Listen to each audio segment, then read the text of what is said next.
and hope, but it needs to hold and it needs to become a lasting peace after 2 years of the most horrendous suffering. Our immediate priority is ensuring unconditional humanitarian aid is flooded into Gaza where more action is needed, but we are also working with partners to support the implementation of Phase 2 of the peace plan, including the disarming of Hamas and the establishment of a Palestinian committee as transitional government and a pathway to 2 states living side by side. I think it's a group question, Foreign Secretary. Oh, yes, sorry. Yes, and let me group these questions with questions. I'm hoping you're going to steer me while I turn to the right page with the numbers 2, 7 and 15. Thank you, Mr. Speaker.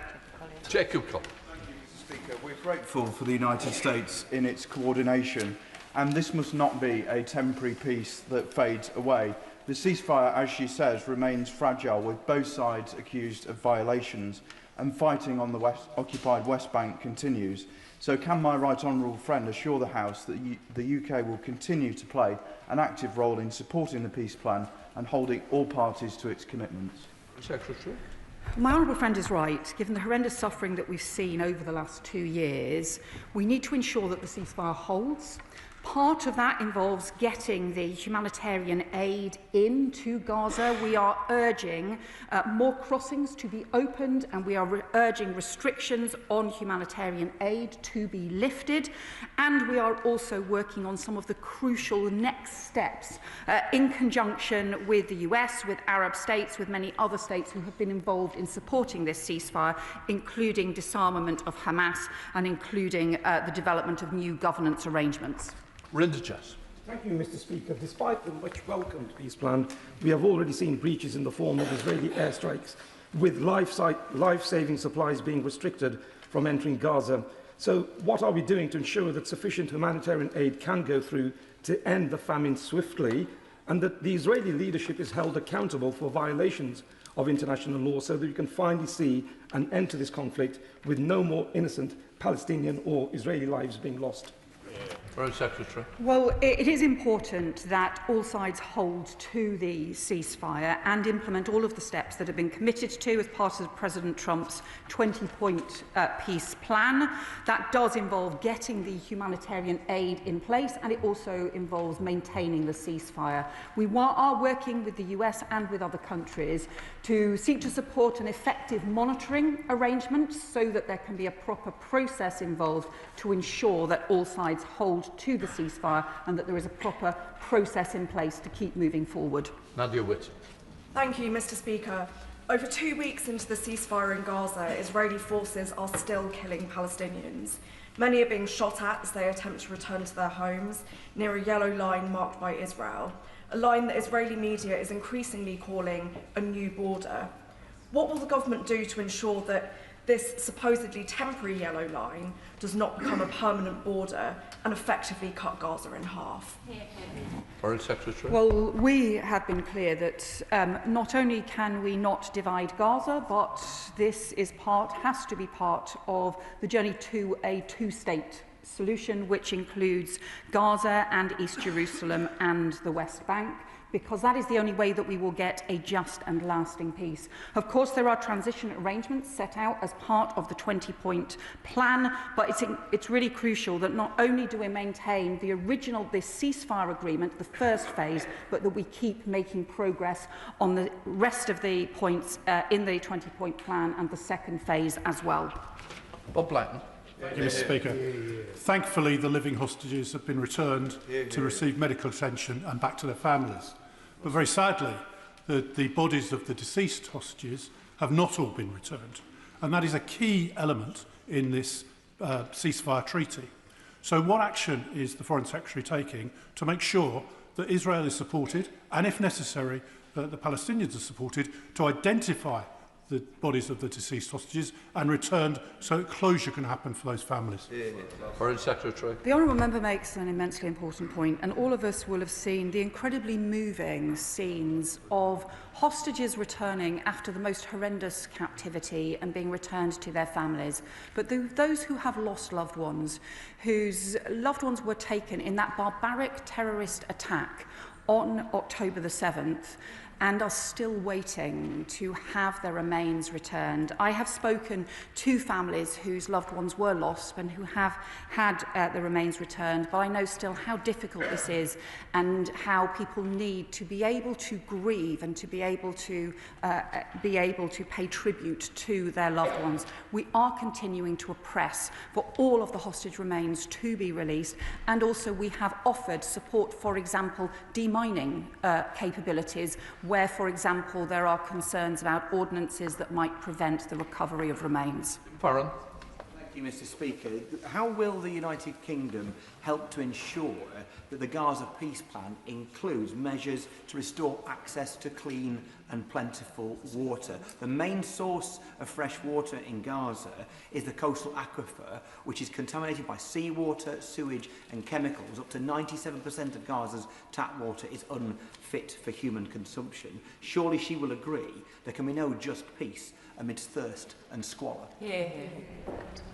Foreign Secretary. The honourable member is right to highlight water as a crucial humanitarian aid and support, and I have spoken to Tom Fletcher, who is coordinating much of the UN support, and also to the Egyptian and Israeli foreign ministers about the importance of ensuring that the crossings are open, but also that to be able to provide water, but also to be able to rebuild critical infrastructure as well. That will also require financing, and my honourable friend the Middle East Minister has already been involved in looking at ways in which we can finance reconstruction for the long term.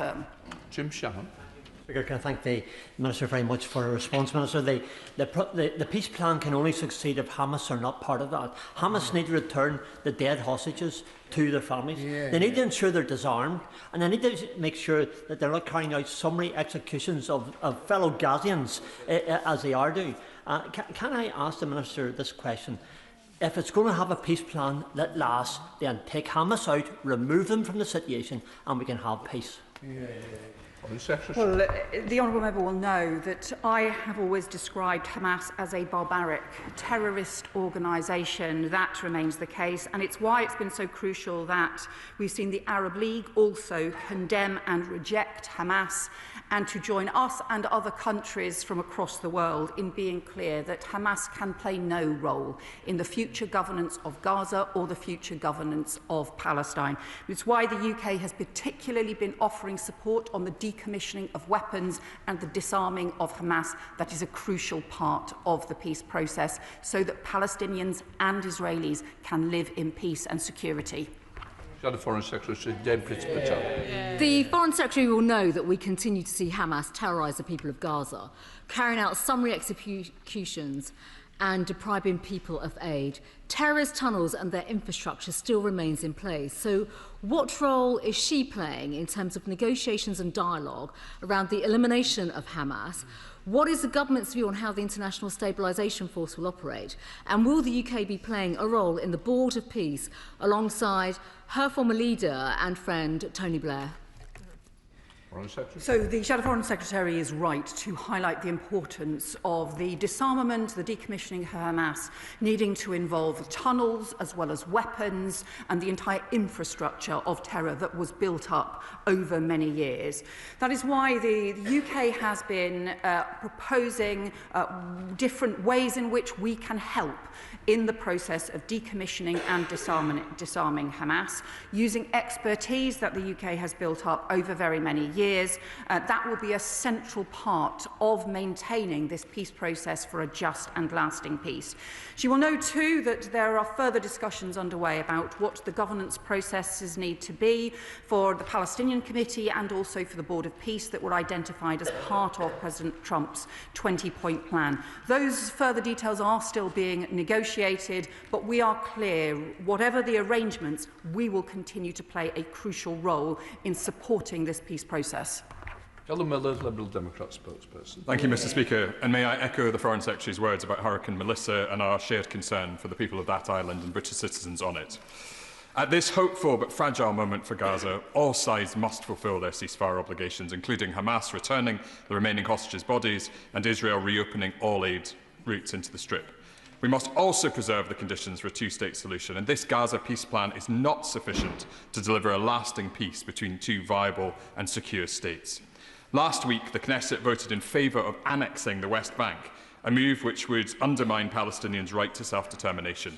The strong criticism from US Secretary of State Rubio was notable and welcome. So will the Foreign Secretary work with the American administration to bring forward a UN Security Council resolution which unreservedly condemns that vote and reaffirms the illegality of seizing territory by force? Foreign Secretary. Well, as I have been clear, that the future of Palestine needs to include the West Bank, East Jerusalem and Gaza. We have always strongly condemned any proposals around the annexation of the West Bank, but also illegal settlements in the West Bank. And it is significant that not only Secretary of State Rubio, but also President Trump and Vice President Vance have all made clear their condemnation of the proposals for the annexation of the West Bank. In order to have security and peace for Israelis alongside security and peace for Palestinians, we need ultimately to work towards that two-state solution, two states living side by side. Mr. Curley. Question 3, Mr. Speaker. Foreign Secretary.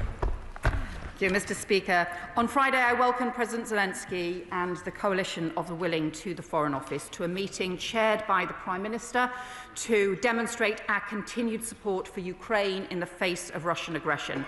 Since I set out in this House new stronger sanctions against the two largest oil producers, Rosneft and Lukoil, I'm pleased to say the US has followed suit. The EU has also introduced further sanctions. We need to tighten the economic vice on Russia to bring Putin to the table and get a pathway to peace. Ellie. Thank you, Mr. Speaker. Can I welcome the UK's leadership on the issue of Russian sovereign assets? What further conversations is the Foreign Secretary having with her counterparts internationally to accelerate this work and to ensure that Russia pays for its illegal war? Foreign Secretary. The issue of Russian sovereign assets is an extremely important one. Both I and the Chancellor have had many discussions with our counterparts, particularly in Europe, but also through the G7 as well. We want to be able to mobilise those sovereign assets in order to be able to support Ukraine. The EU has set out proposals for reparation loans, which we think are the sensible way forward, because fundamentally Russia needs to pay for the damage it is doing to Ukraine. Thank you, Mr. Speaker. Can I welcome the Foreign Secretary's comments about Russian frozen assets? Now, she'll possibly agree with me that the US is an increasingly unreliable partner for Ukraine. Can she tell me what discussions she's had with European counterparts about securing Ukrainians' long-range missiles with European partners so they can better defend themselves? Foreign Secretary. Well, this was an issue that was discussed as part of the coalition of the willing, and where NATO was present, as well as many countries, both from Europe and across the world, as part of those discussions, which was about the continued military support for Ukraine, but also about this crucial economic pressure as well. And I would say to him that I think the US package of sanctions that has now been announced, that very much is very similar to the package that we announced on Rosneft and Lukoil, is an extremely important one, because we need to choke off Russian oil and gas's access to the market.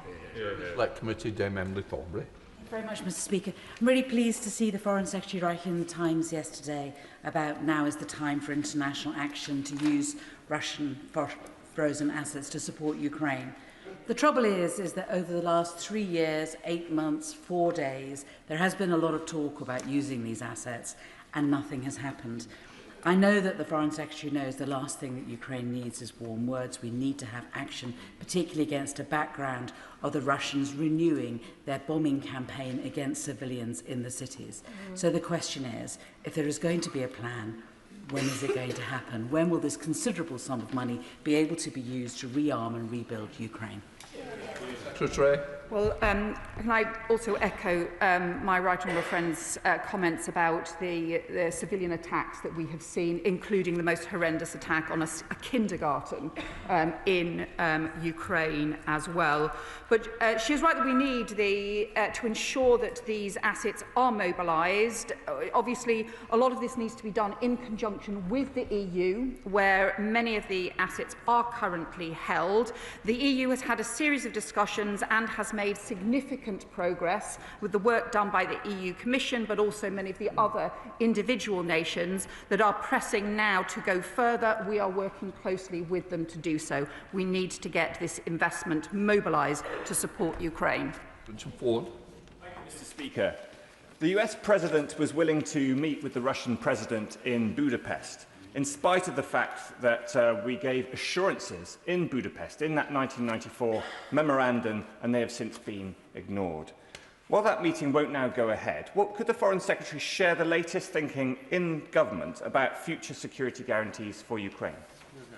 Foreign Secretary. Well, the security guarantees remains an important part of our support for Ukraine. It's one of the reasons that the coalition of the willing was brought together in order to set out what those security guarantees would be, and of course that will continue to be working with the US in order to do so. But the most immediate issue is to ensure that there is sufficient economic pressure, particularly on oil and gas, to bring Putin back to the table, because whilst President Zelensky has said he is willing to negotiate and willing to support an immediate ceasefire, President Putin is simply escalating the war.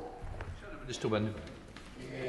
Thank you, Mr. Speaker. Russia's war in Ukraine is fuelled by oil export revenues sustained by third country refineries in India, Turkey and China that process and re-export Russian crude as refined products, often to sanctioned states.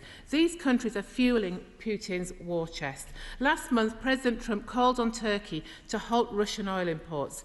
Did the Prime Minister follow President Trump's approach and demand that his Turkish counterpart stops the Star refinery and Tupras from buying Russian oil?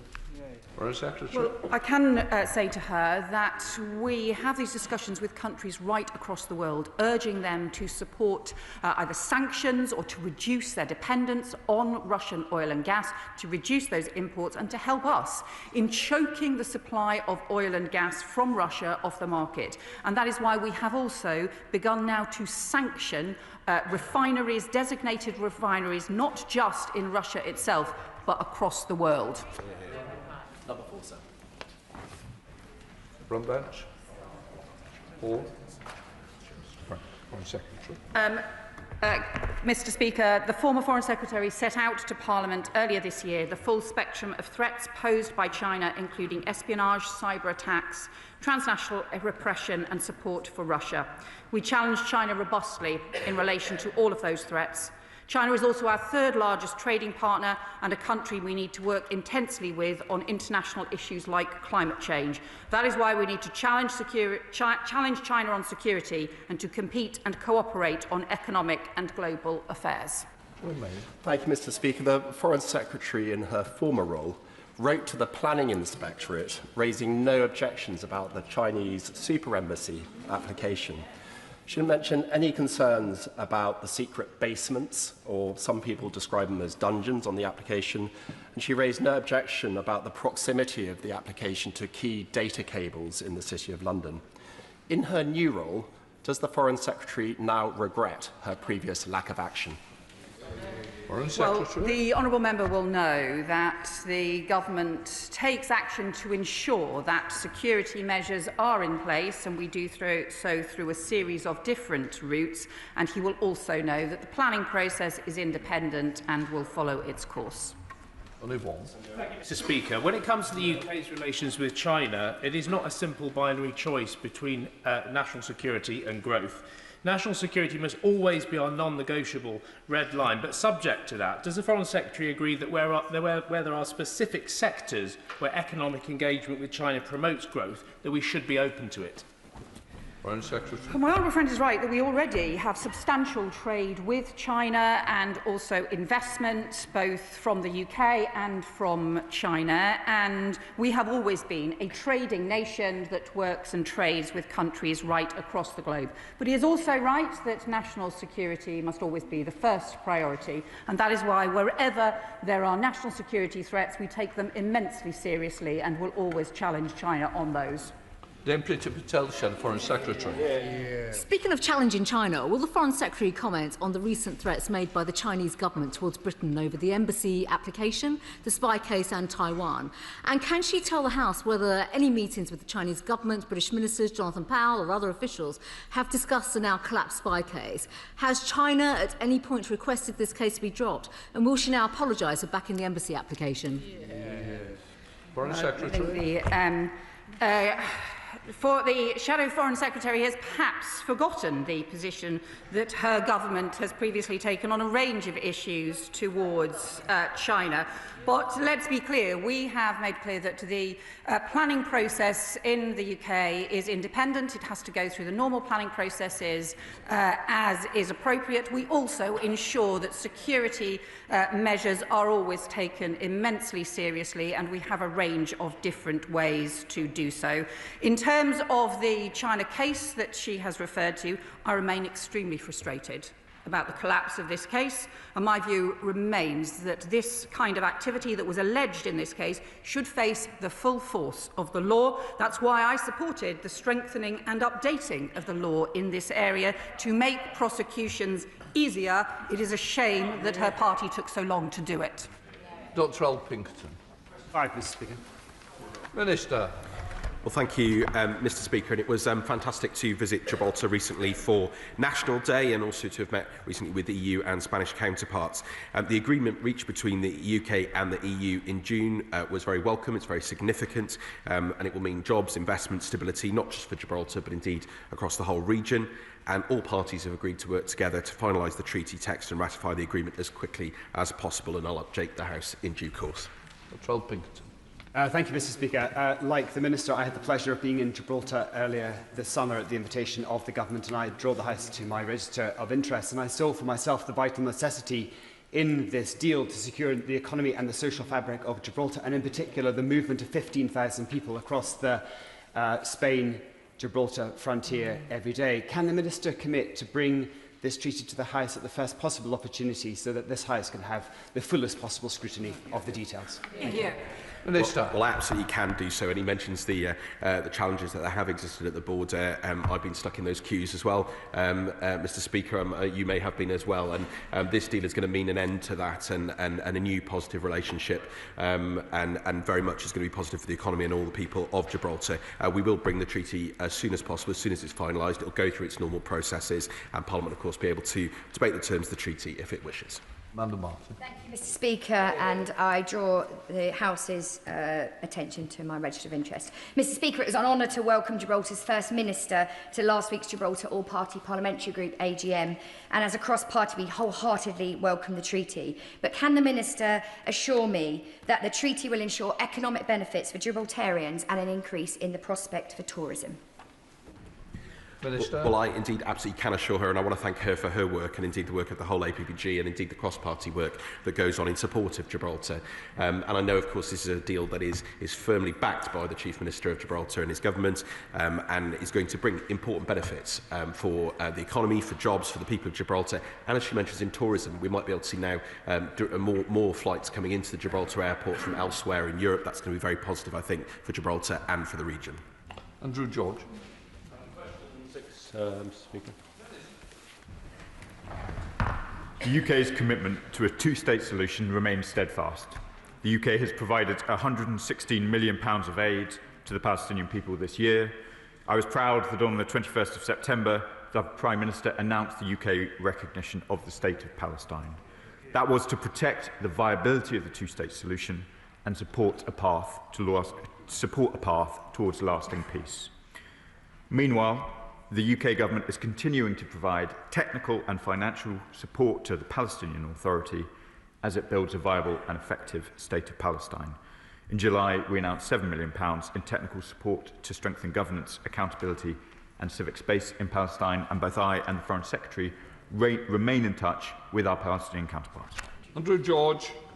Slow as it was, it's very welcome indeed. I'm grateful to the Minister for his response. But will the government go beyond suspending new trade deals and actively review existing trade deals with Israel, including both goods and services originating from the illegal settlements to ensure that UK trade policy does not undermine the prospect of Palestinian statehood?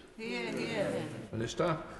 Mr. Speaker, the Foreign Secretary has already been clear about the importance of a single, effective Palestinian state, which of course includes the West Bank. And the Honourable Member has heard from me on a number of occasions about the different trading standards that exist, both for Israel itself and for the occupied territories. Of course, we keep these questions under close review, but I think the whole House will appreciate that our focus for now needs to be very much on making sure that the ceasefire holds, we move into the 20-point plan and to the two-state solution that we all want to see. Come on. Thank you, Mr. Speaker. We all welcome a ceasefire and we welcome the recognition of a Palestinian state, but we must now support the Palestinian people. The head of the United Nations Humanitarian Affairs team has said that driving through Gaza City is like going through the ruins of Hiroshima. Mr. Speaker, for the people of Gaza who've endured this hellish war and survived, they now face a humanitarian disaster. They urgently need aid, and the UK, along with many other countries, stands ready to provide it. The block to this aid, as so frequently has been the case, is the Israeli authorities. What steps is the government taking to ensure that Israel stops blocking this urgently needed aid and humanitarian supplies, and to get to people that are desperately in need? Mr. Speaker, I want to update the House on this very, very important question. We are seeing a greater flow of aid into Gaza. That is, of course, supremely welcome and something that we have long awaited. But it is not yet at the level we would wish to see. There are still restrictions on that aid going in, and vital crossings, as the Foreign Secretary has been clear, remain unopened. We continue to engage with all of our partners on this, and both I and the Foreign Secretary will be travelling to the region this weekend to pursue that work.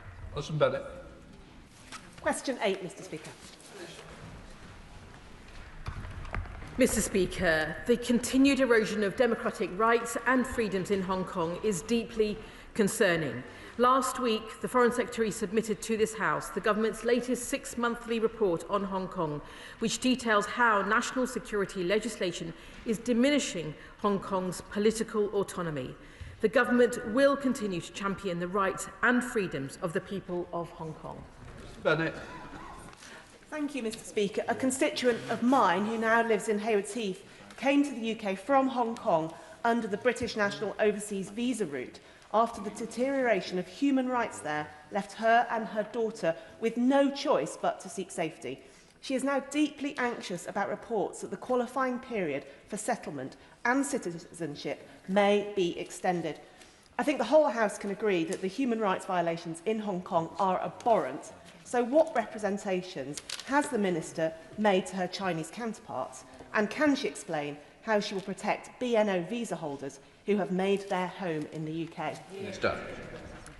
I thank the Honourable Lady for her question, and indeed we will also agree that any attempts by foreign governments to coerce, intimidate, harass or harm their critics or others abroad, especially in the UK, we will not tolerate them. And the government is also strengthening efforts to tackle transnational repression, including the introduction of dedicated police training and online guidance to support victims. And indeed, we are committed to the people of Hong Kong as exemplified by the BNO visa route. It is our historic and moral commitment, and she will be aware in relation to the immigration white paper and those changes that the government will bring forth more details about the consultation and work in due course. Okay. Thank you, Mr. Speaker. 2 pro-democracy parties in Hong Kong have disbanded recently. Activist Joshua Wong was re-arrested and faces further charges under the national security law, and Jimmy Lai remains in prison. Does the Minister agree with me that the national security law continues to be used to erode the rights and freedoms of Hong Kongers, and can she confirm that the UK continues to strongly oppose it? Minister. I thank my honourable friend for his comments. I can confirm absolutely that we continue to oppose the national security law. And as was outlined in the report that the Foreign Secretary presented to Parliament last week, the Hong Kong authorities continue to apply national security legislation to diminish the city's political autonomy and political pluralism, including freedom of association, freedom of assembly, freedom of information, and indeed Hong Kong now ranks 140th out of 180 in the 2025 World Press Freedom Index, entering the red zone for the first time. This is indeed a very serious situation. Daniel Francis. Mr. Speaker. Minister. Well, thank you, Mr. Speaker. And we know that, of course, people smuggling gangs work across borders to operate their vile trade, so we must work across borders to disrupt their supply chains, dismantle their networks and undermine their business model. And that's why we're strengthening cooperation with other countries, including through our illegal migration sanctions regime, the first of its kind in the world, and we're targeting the leaders of people smuggling gangs wherever they are based. Daniel Francis. Can I thank the Minister for his answer, which I know is an issue of great concern to my constituents across Bexhill and Crayford. And could he provide an update following last week's West Balkan Summit on measures that are being taken to reduce the number of illegal migrants being brought to the UK via the Western Balkans? Minister. Well, thank him for his very important question, and he's absolutely right that tackling illegal migration is vital in our strategic relationship with the Western Balkans. And last week we announced new sanctions against gang leaders, passport forgers and illicit financiers, many with ties to that region. And we're enhancing collaboration between our countries, for example, through the Border Police Chiefs Forum, the expansion of the Joint Migration Task Force and the deployment of UK border security officers to the Western Balkans. A lock-up. Mr. Speaker, does the Minister agree that foreign nationals convicted of serious drug offences in Northern Ireland should be deported without delay? And will he ensure that his department work with international partners prioritise swift removal agreements to stop those involved in organised immigration and drug crime from reoffending on our streets? Well, Mr. Speaker, I absolutely agree with the sentiment with her question, and she will know that in our first year in government we deported over 5,000 foreign national offenders, a 14% increase on the previous 12 months, and we are speeding up the early removal scheme so that most foreign prisoners can be deported after serving 30% of their custodial sentence rather than the previous 50%. Julian Smith. Question number 10, Mr. Speaker. Minister. Thank you, Mr. Speaker. The BBC World Service remains the world's most trusted international news source and supports our national security, growth and development objectives. That is why we provided a 31% increase in government funding for the World Service this year, and funding allocations for the next 3 years will be announced in due course.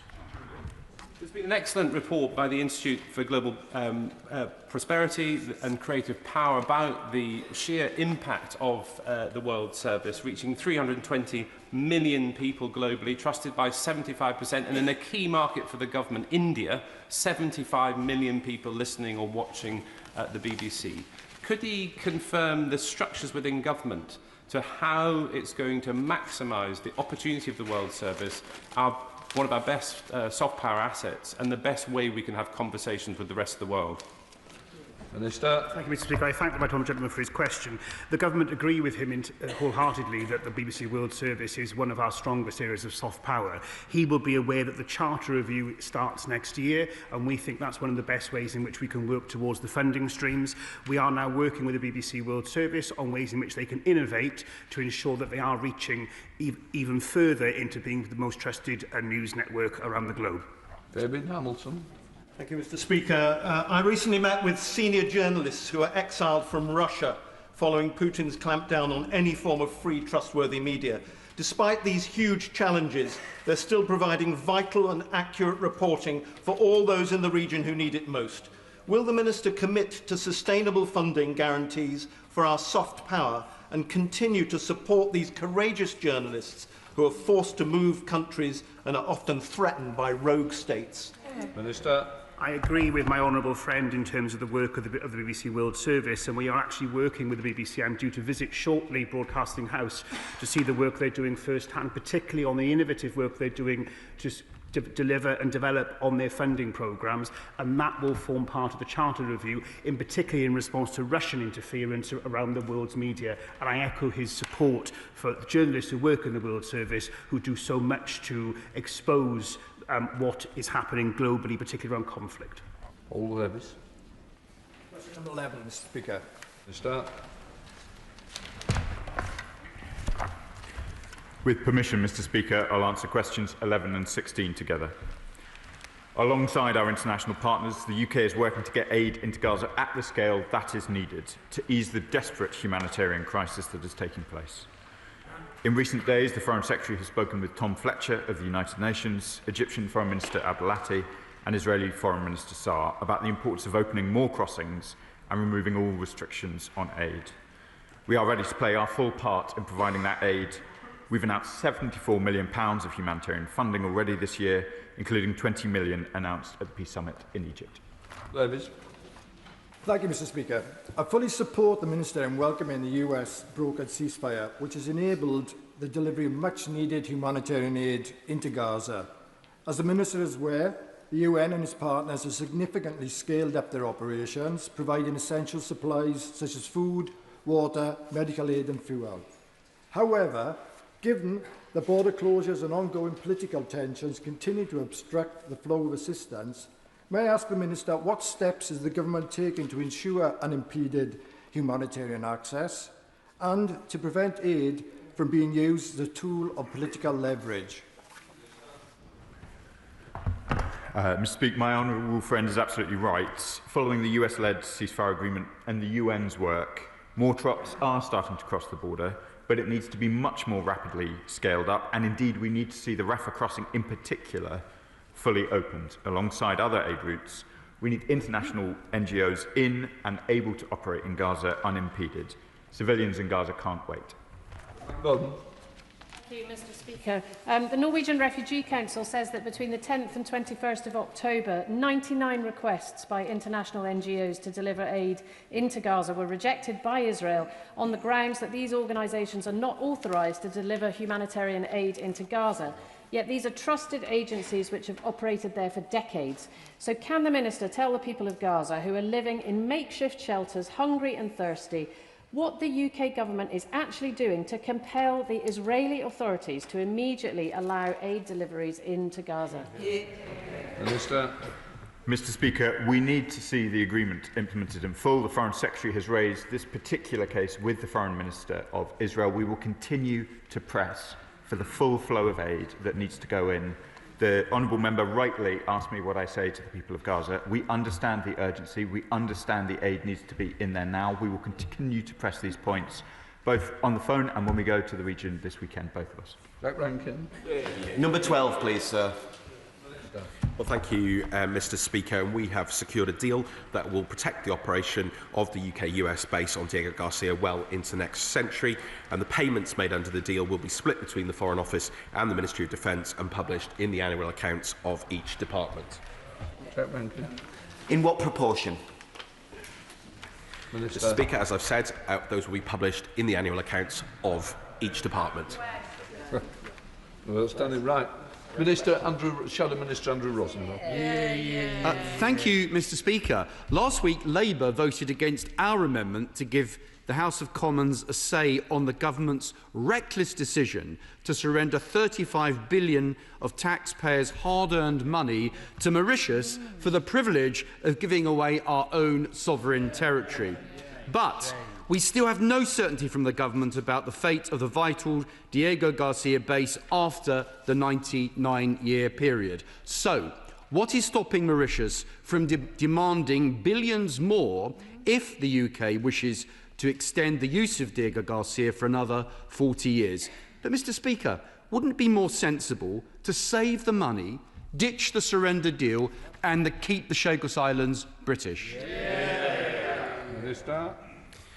Well, Mr. Speaker, as he knows from the many debates, many questions that I've answered on this issue, indeed the debate that we had in this place which secured the passage and third reading of the bill, the cost of the agreement in today's money is £101 million and the net present value over 99 years is £3.4 billion. However much he comes up with other fantasy figures, they are simply incorrect.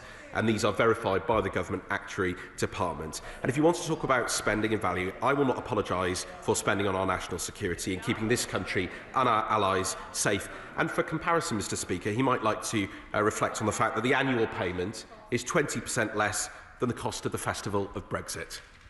Right, let us now go to topicals. James Nish. Mr. Speaker, Hurricane Melissa is expected to make landfall in Jamaica shortly, potentially the most severe storm ever to hit the country.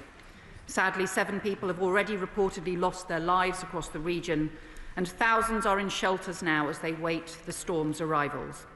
Many people will be thinking of family and friends in Jamaica and in the region. I spoke with the Jamaican Foreign Minister yesterday to offer the UK's full support and solidarity, and we are prepared to mobilise resources at their request. And the FCDO stands ready to help British nationals 24/7. We have set up the Crisis Centre in the Foreign Office, including with support from the MOD.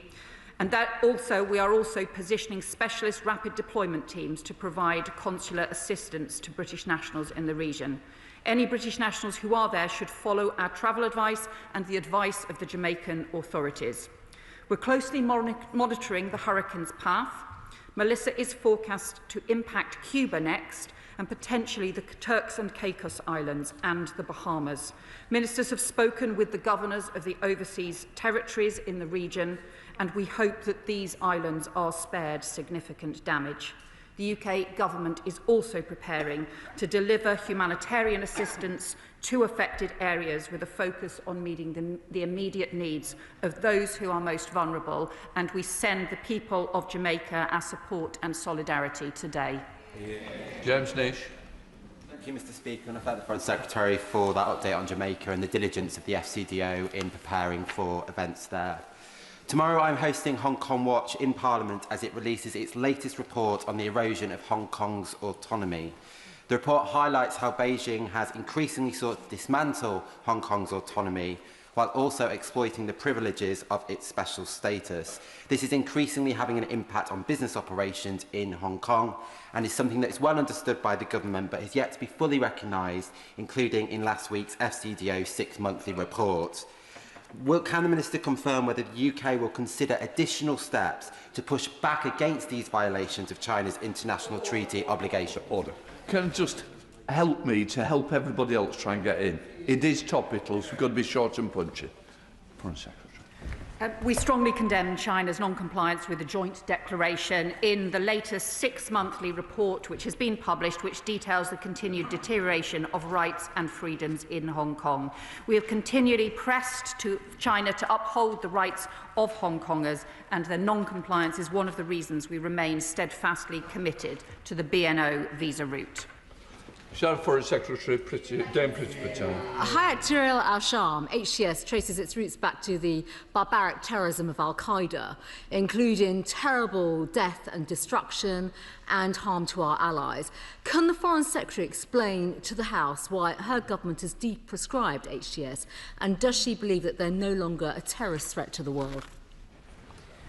Well, she will know that, as both of us will know from our former roles as Home Secretaries, that the prescription process is a very detailed one and a very considered one, drawing on a range of security expertise. And that process no longer assesses HTS to be an alias of al-Qaeda after extensive consideration and a full assessment of the available information. And she will know that was the grounds on which it was prescribed in the first place. We will ultimately, however, judge them on their actions and not their words, but the new Syrian government has conveyed its strong commitment to working with the UK. Speaker, does the Foreign Secretary therefore believe that this decision will lead to the destruction of all chemical weapons in Syria? And she said that they will be judged upon their actions. Will she look at putting conditions in place if they do not step up to their actions, in the same way in which America has with regards to the sanctions that were lifted on them? Well, we have, my honourable friend, the Middle East Minister, has raised this issue directly with the Syrian government, and we continue to raise these security issues, not just with Syria, but other parties in the region, because she will know the importance of regional governments working together on some of the security issues that she raises. This is both about the historic terrorism threat that we have faced from the region, but also about the responsibility responsibility on governments to maintain stability in Syria and the impact that this has across the region. We will continue to take those security issues immensely seriously. Senator James. Thank you, Mr. Speaker. I welcome the government's sanction of 2 Russian oil majors around a fortnight ago. But does the Minister agree that it's only by increasing the economic pressure on Putin that we will force him round that negotiating table and finally bring an end to Russia's illegal war in Ukraine? Foreign Secretary. I do agree with my honourable friend. We need to increase the economic pressure on Putin. We need to choke off the supply of Russian oil and gas into international markets.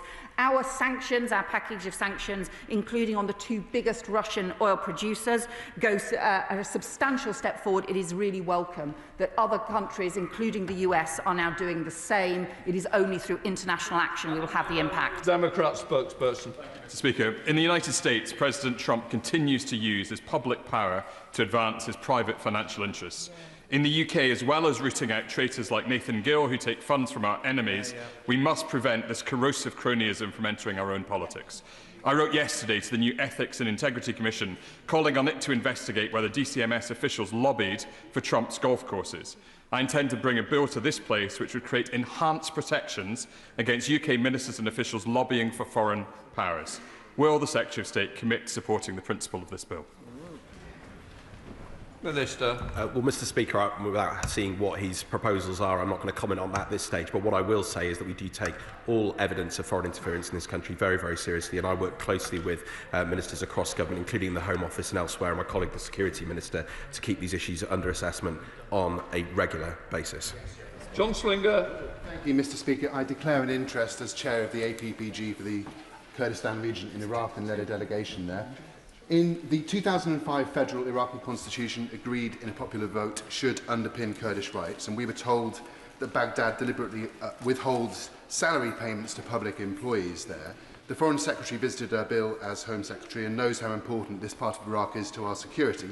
So does she agree that we need our Kurdish ally to be strong and respected in a federal Iraq, and that a better relationship there would enable vital reform for the benefit of that region and indeed our own country? Minister.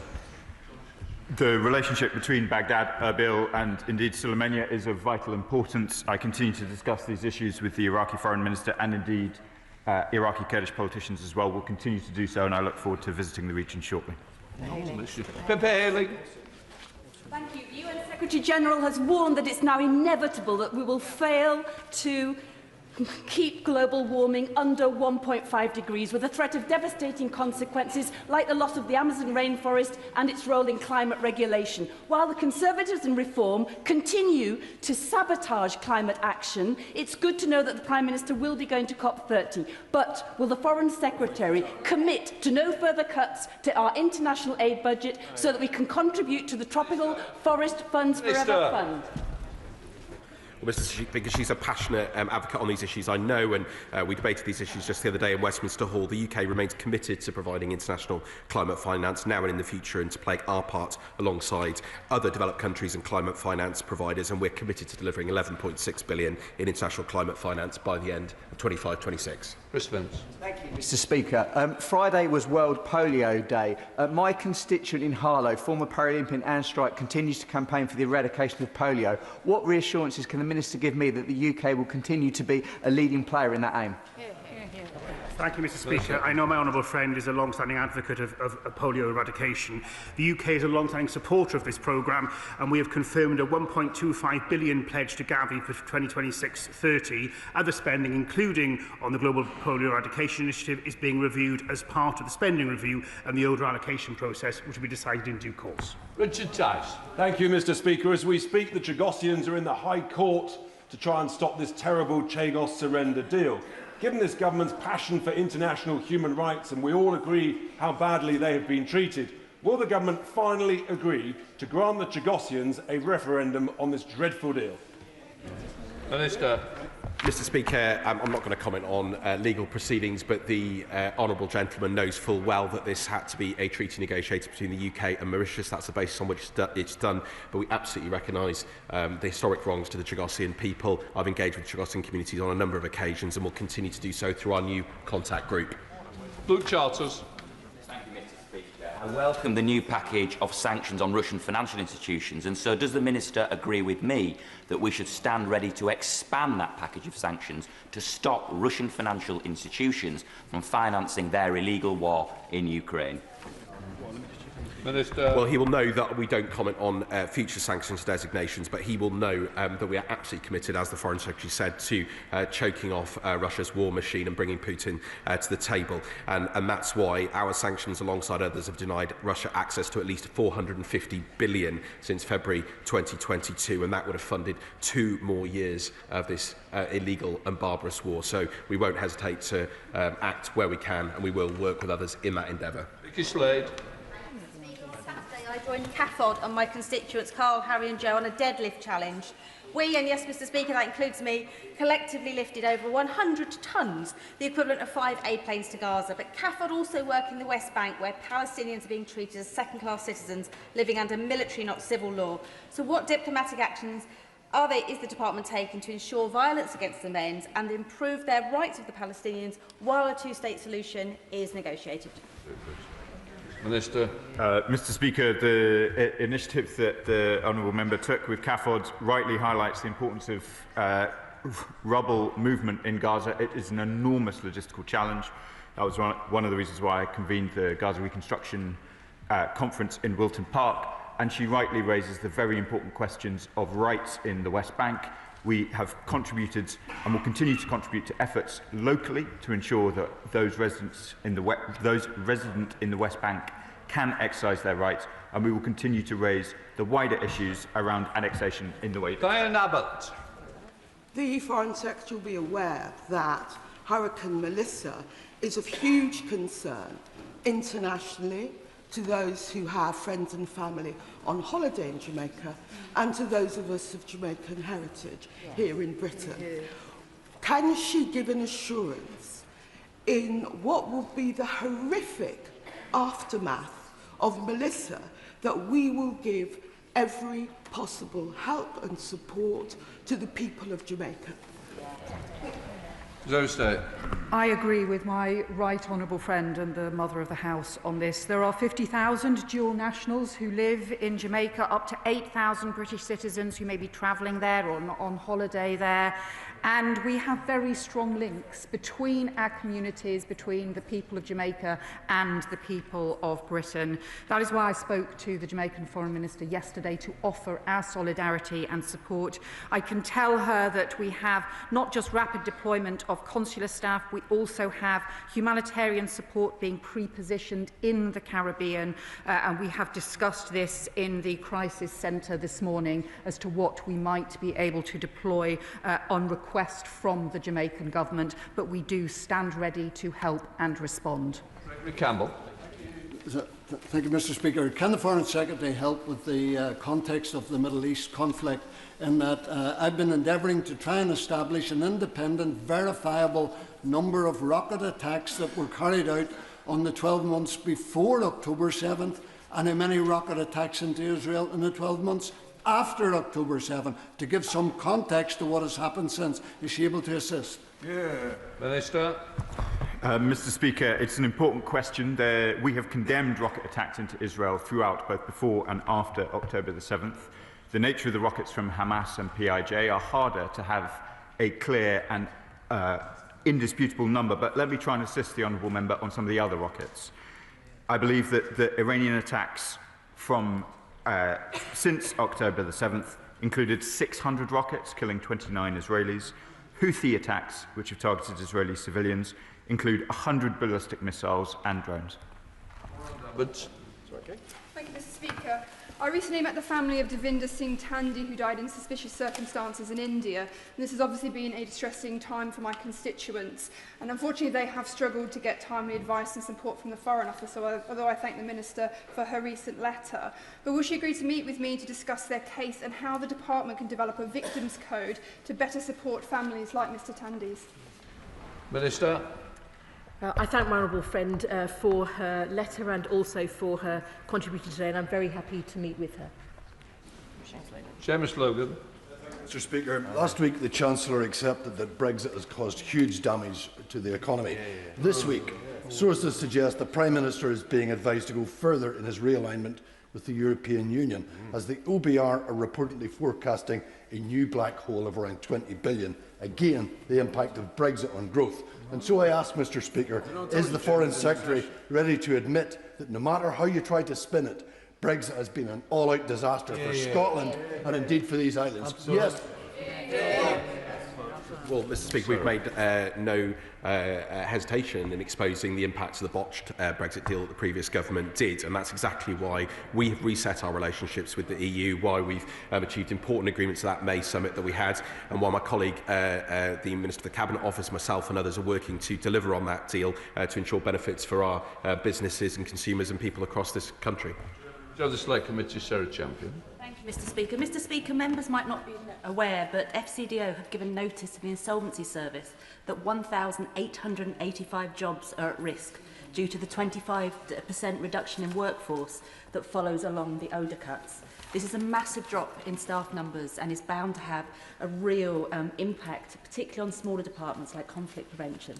So will the Foreign Minister please comment, being new in post, how this will impact on her ability to shape the department as she wants, and also the forward plan for the department is still not finalised, so how can she operate without the staff to do so? Well, I thank my honourable friend, the Select Committee Chair, for her question, and she will know that the Government has taken the difficult decision to reduce the aid budget in order to fund the defence resources that we need at a time when there are significant security pressures. She will also know that we are working to ensure that we can find different ways, including working with private finance and new investment ways, in order to be able to maintain not just the multilateral investment that's so important, but also crucial aid programmes in areas such as Sudan and Gaza. I am happy to meet with my honourable friend to discuss these details further, and of course, I refer to my... Just say, I need the Foreign Secretary to tell me. These members have been desperate to get in, and the only way I can get them is by speeding up, because obviously we've got to get on with the opposition day at some point. Rachel Gilmore. Thank you, Mr Speaker. I refer you to my recent register of interest. When I was in Ukraine last month, I met with senior Ukrainian figures, all of whom told me the same thing. They need more support from Europe to win this war. With that in mind, will the Foreign Secretary finally commit to seizing the 25 billion worth of frozen Russian assets held in the UK and deploy them to Ukraine in their hour of need? Minister.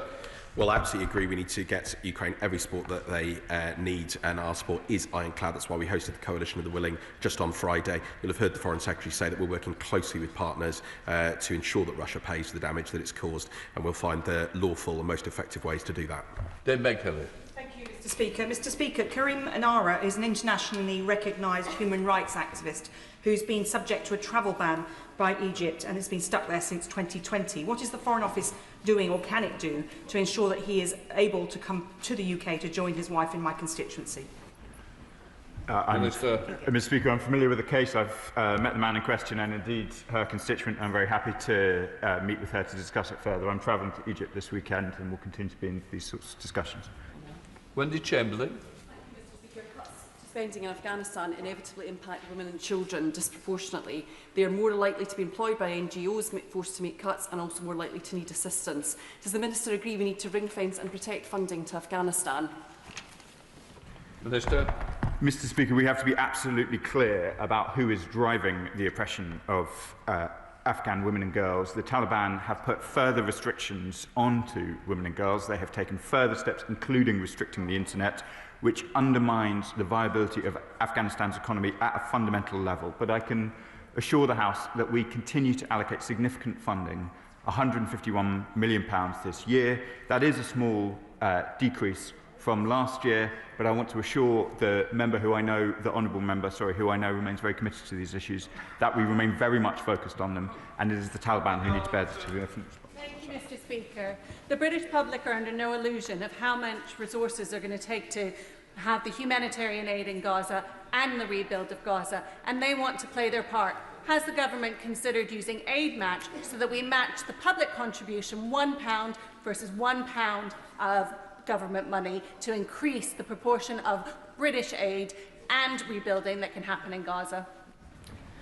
Well, I can tell my friend we are looking at different ways to ensure that we can get sufficient resources into Gaza. This will require not just the immediate humanitarian assistance, but also long-term reconstruction aid, and we're continuing to work with our allies and here in the UK on doing so. Leila Moran. Last week I met Nada, an Oxford plastic surgeon, who told me of the horrific stories of children that she's been treating in Gaza. I believe the Secretary of State's met her too. The thing that's most concerning is if these wounds don't have care, they will lead to life-changing disabilities. The medics are calling for a humanitarian corridor between Gaza and the West Bank so that those Palestinian children can stay in Palestine. What discussions has she had on this matter? I have met the doctor that the honourable member refers to. Her work is inspiring, as well as just the most terrible stories of suffering. We do agree that we need to be able to get the humanitarian corridors in place, that we need to be able to treat children, especially in the region, but also she will know we are medevacing children to the UK for treatment as well. Anna Baxter. Thank you, Mr. Speaker. Last month, ahead of the UN General Assembly, I had the honour of welcoming Vlad, Valeria and Roman, 3 young children who were injured and abducted by Russia during Putin's illegal invasion into Ukraine.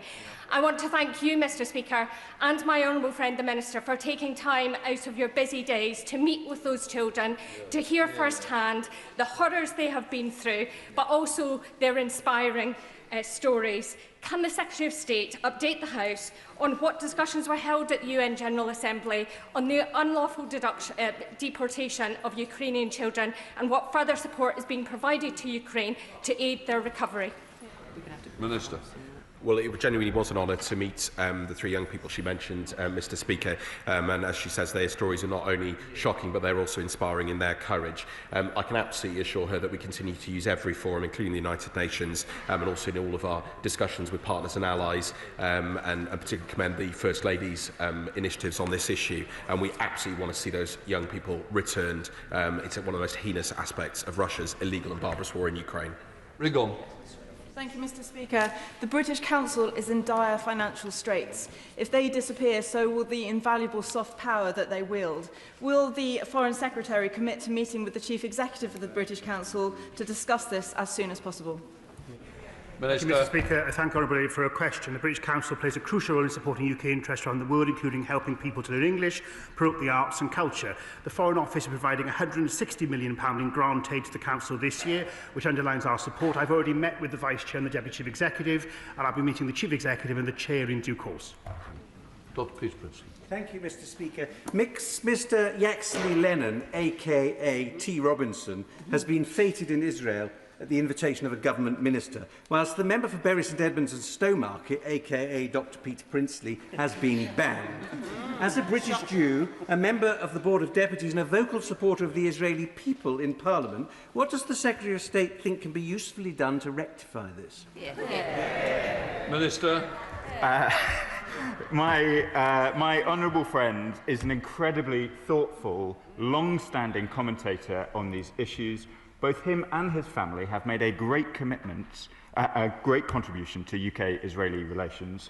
It was an act of great foolishness to prevent him entering into Israel and the occupied Palestinian territory. We called on the Israeli government at the time, as we did in the previous such instances. We cannot prevent the Israeli government from making decisions which are not in their interest, but this was clearly one of them. Sir Julian Lewis. The government's position seems to be that communist China can pose and does pose a wide range of serious threats to the United Kingdom, but isn't a threat itself. How can that possibly make sense?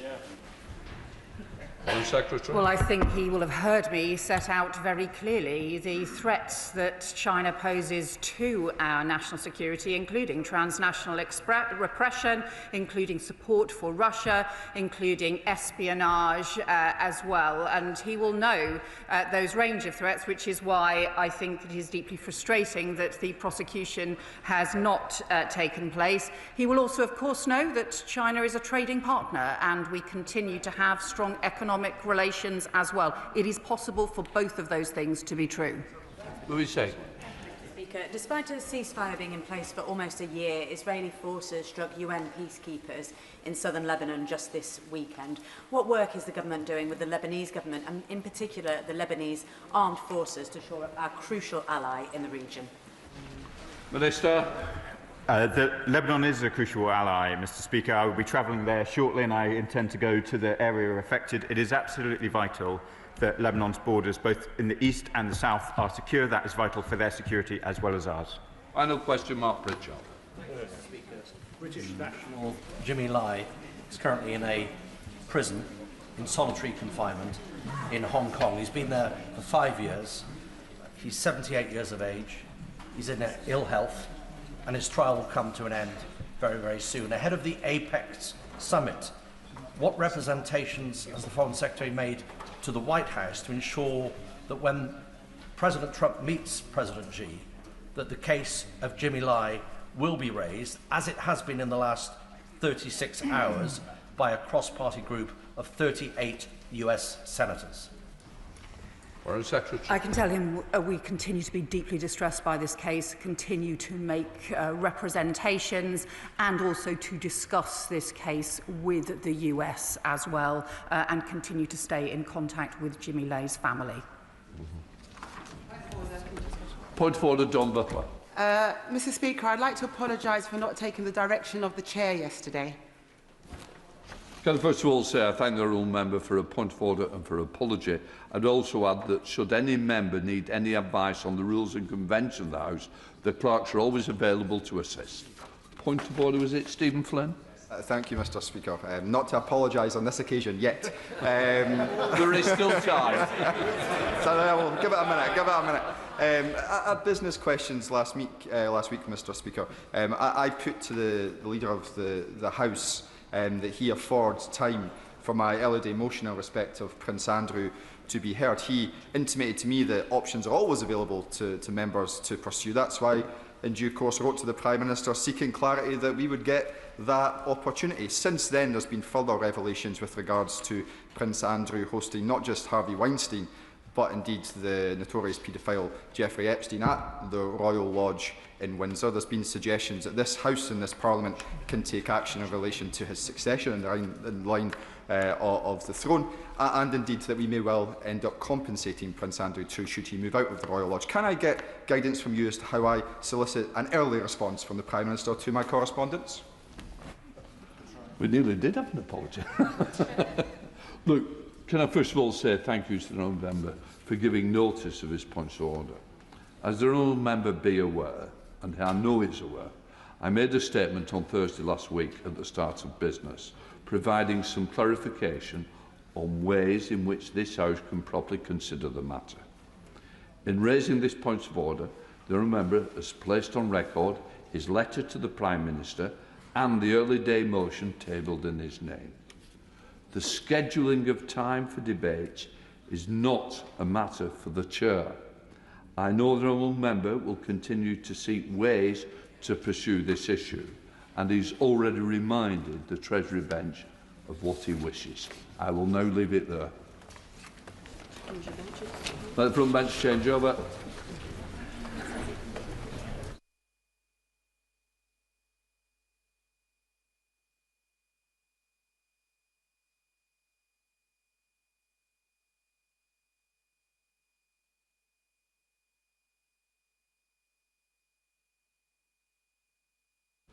We now come to the Opposition Day motion on stamp duty land tax. I inform the House that I have not selected the amendment. I now call Shadow Chair